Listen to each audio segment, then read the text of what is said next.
Hello guys, this is Rick from Rick's Outdoor Adventures, and today I've got a 2003 Mini Cooper S with the R53 engine, and I've got a service engine soon light.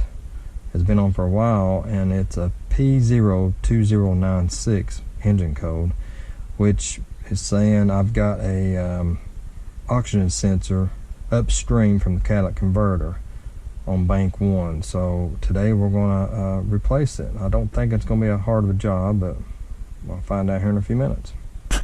Okay, we're at the front of the engine bay, and the O2 sensor we're dealing with is right there, right behind the exhaust and right in front of the catalytic converter. We've also got a second one which is on the downstream from the catalytic converter, but you access it from the bottom. But we're going to be concentrating on this one today. Okay, and the connector for this is located right here. And let me put my light right. Okay, get a good view right there. Okay, the best way I figured out how to do these is to take your finger, push in right there on that little clip, take your screwdriver, gently separate it like that. It should be just enough, and you'll want to pull this side of the connector. I'll tell you why in a second. Okay, it popped right off. And I'll tuck this out of the way.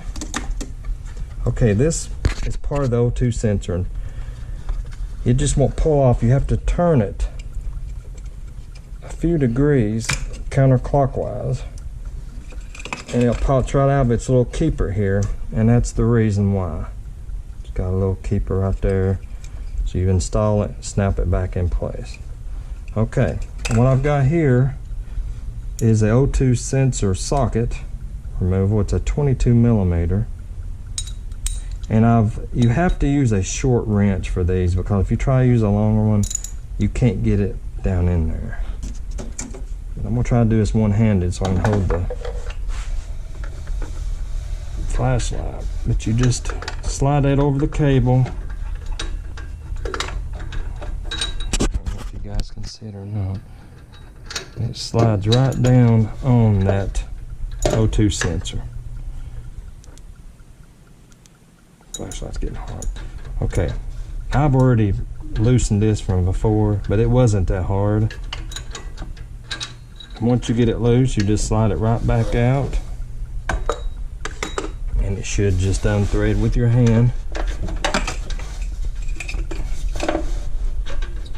I don't know how much you guys can see with this camera, but it's pretty easy. Okay, so I unscrewed it there, and this is the old sensor.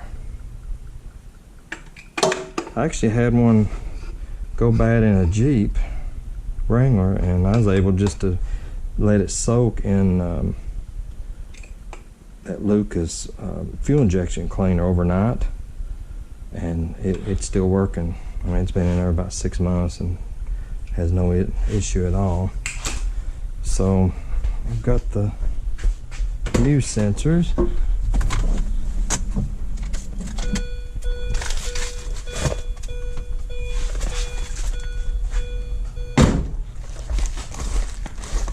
I actually bought two because it's cheaper to buy two of them than one. I bought them off of Amazon. Hopefully they'll do a good job.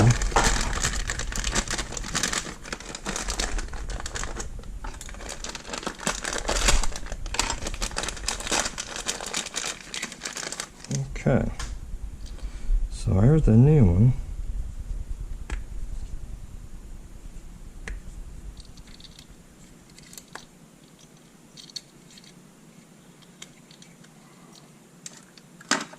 Oops. Lost that zip tie that they sent me for some reason. I already see right now it's a different connection. Unfortunately, it don't have the same snap, but I might be able to take it out of the old one. Yep, I can. That's good. So that will slide out.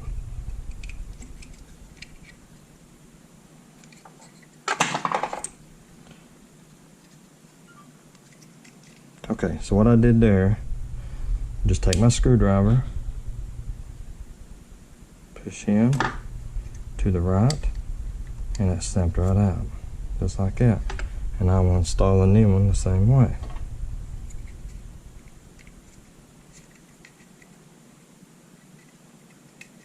Like that. So good. So far so good. Alright, now what I like to do is put a little anti-seize on these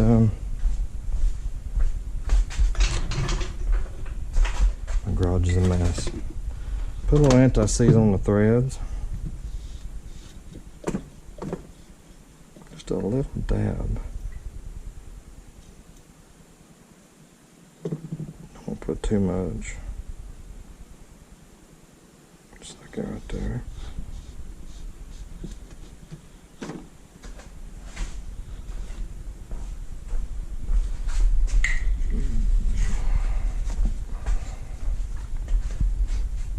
Now all we gotta do is just thread it back in.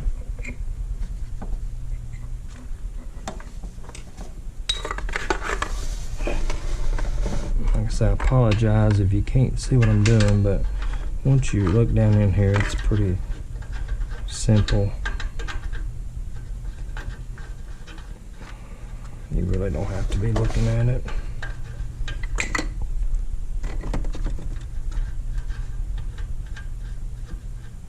And just hand thread it as far as you can go.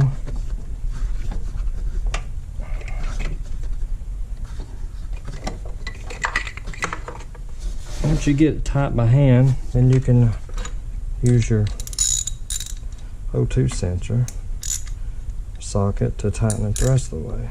Now try to get it vertical about like that. Straight.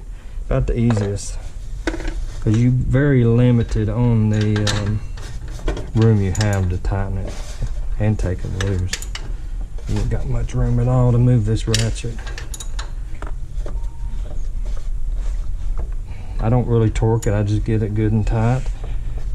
Tight as I can get.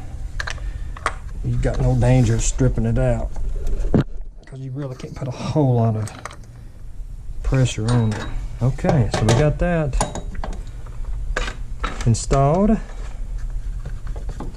And just reroute your cable back down to where the original came out. Get that little tie wrap since I've dropped it. Don't know why it's there, but they sent me one, so I may try to tie it to one of these hoses or something to keep it away from the exhaust. Okay, now what we'll do is just turn this connector at that angle, snap it back in place like that, then take the other end of the connector, feed it back down. And I'm doing this by one hand, it makes it a little harder.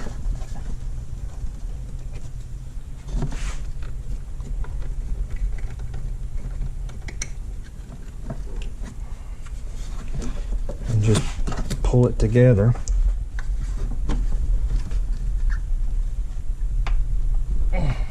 Till it snaps. Okay, she's snapped in. See that little disconnect right there, it's in place. So now I'm just going to take that little tie wrap that was in with the kit and probably just tie wrap to that hose. And that keeps that from touching the exhaust. And you've got to wait till this thing cools off to do this job, because that exhaust is very hot. I just drove it up here from the house, literally just about 20 seconds of running time. They done heated it up to about burn your hand. Shine a light right there.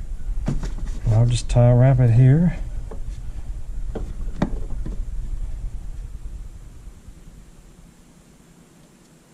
Just like that. I wouldn't tighten, just keep it, just snug it. You don't want to collapse the hose. Just something to keep the cable up and out of the way from the heat of the exhaust manifold. And there you have it. It's actually a pretty simple job. Just takes a few minutes. And I hope this helps somebody out. If you like this video, please give me a like and subscribe, and I'll try to get some more videos like this out there. Thank you.